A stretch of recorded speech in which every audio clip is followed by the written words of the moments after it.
Of course, when I was still shocked, I saw members of parliament also saying Martha Karua should have been raped or sent back home on oxygen, and they were openly in parliament. If that doesn't scare East Africa. At some point I asked them, may I be told what issue you have brought me here to address? Because it was moving from all over the place, and I think what Boniface didn't tell is that because they are used to not being challenged, questioned, or even answered, so they found two people and they called us arrogant. But it was confidence of, I haven't committed any crime, I know my rights, I haven't broken any law, so every time you're asking me a question, I am going to answer. And there are questions they would ask, and I would say, but how is this question related to why I'm here? Do you have children? I said, what have my children got to do with this? And like Bonnie said, so we are being questioned by so many people. That room had, I think the room at the immigration office had around 7 people. All of them, every time I say something, they jeer with so much anger. It was as if we had done something very personal to them. So up to the point where we go to the police station. And this is something I've wanted to emphasize. So I come from a country that is also very dictatorial, full of impunity, but I never thought that one day I'll found a country that is worse, a government that is worse. So my shock was that we are in the hands of public officials. They picked us from the hotel. They told our colleagues, because the Elder General Mwangi asked the guy, I remember the first name being George, what's the issue? Why are you taking them? And they said, just for them to help us with some investigations, answer some questions. So the feeling was that let's not be accused of blocking any form of investigations. We have gone to answer the questions they have, however ridiculous, however disagreeable they are. But so these people know that the world, many people already know we are in their hands. We are taken to a police station. We're in the hands of a police officer. I am sure, like in any other East African country, even in Tanzania, the mandate of police officers, the core one, is to protect citizens and their property. So we are in the hands of people that are supposed to protect citizens. But this person, that guy that was, we later to learned his name to be Faustin Mafere, called thugs to pick us from a police station, from his custody, without a care of, I am untouchable. Not just here in Tanzania, but everywhere.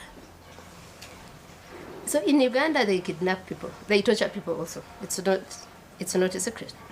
But at least they kidnap you from a street so that no one knows who exactly is responsible for this. And many times they would deny, no, we don't know where he is or where she is.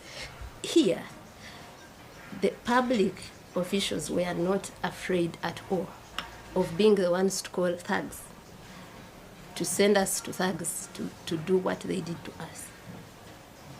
And for me, that's a level of impunity that I cannot fathom, that we are at that stage where people, of course, when I was still shocked, I saw members of parliament also saying Martha Karua should have been raped or sent back home on oxygen, and they were openly in parliament. If that doesn't scare East Africans, that we are at that barbaric level, and for them sexual violence is a go-to thing, like it's the first thing they think of. So anyway, so when we're talking, what they did to Boniface is exactly what they did to me. They get me out of the car. After they took Boniface, they had increased the volume of the gospel music they were playing. At first I didn't know why, but I had Boniface screaming, and I knew they were trying to block that, me from hearing that. So they violently picked me out of that vehicle, and they also ordered me to strip naked. Now, I was afraid. Many people think I don't get afraid. I mean, I know people who say it seems fear is not in Agatha's DNA, but I was afraid. I first got afraid when they blindfolded us. I think I had a moment of like almost a panic attack because always my fear was being tortured. I always thought, I wish the day they get me, I have like poison and I swallow it so that I don't go through so much pain, so much humiliation. So I was afraid when they picked us up, and then I told myself, there's nothing you can do. There's no way out. There's no one saving you. You are blindfolded. You are like that sort of suffocation where there's no way out. So I found myself having this calm of accepting, whatever happens will happen. You have to prepare yourself for it. Now, when they say take off your clothes, I realized that I hadn't prepared myself for that. So, of course, I hesitated. I'm so afraid.